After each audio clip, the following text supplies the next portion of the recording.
Méditation du 22 juin. Aimer, c'est servir. Béni soit le Dieu et Père de notre Seigneur Jésus-Christ qui, selon sa grande miséricorde, nous a régénérés par la résurrection de Jésus-Christ d'entre les morts, par une espérance vivante, pour un héritage qui ne peut ni se corrompre, ni se souiller, ni se flétrir, et qui nous est réservé dans les cieux. 1 Pierre 1, les versets 3 à 4. La religion de Jésus-Christ implique bien plus que des paroles. La justice du Christ consiste en de bonnes actions et en de bonnes œuvres venant de motifs purs et désintéressés.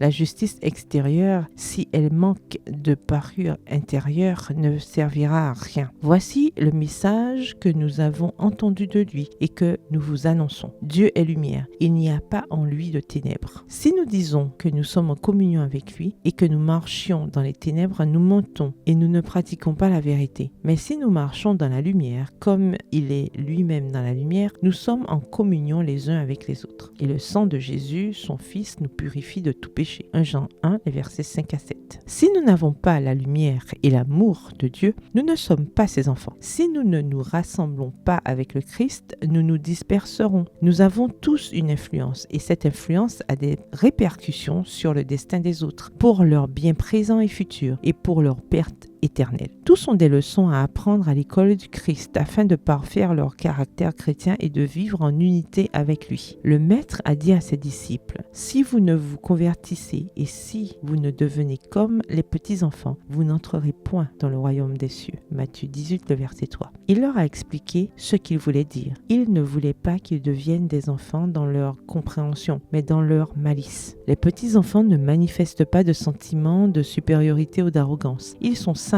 et naturels dans leur attitude.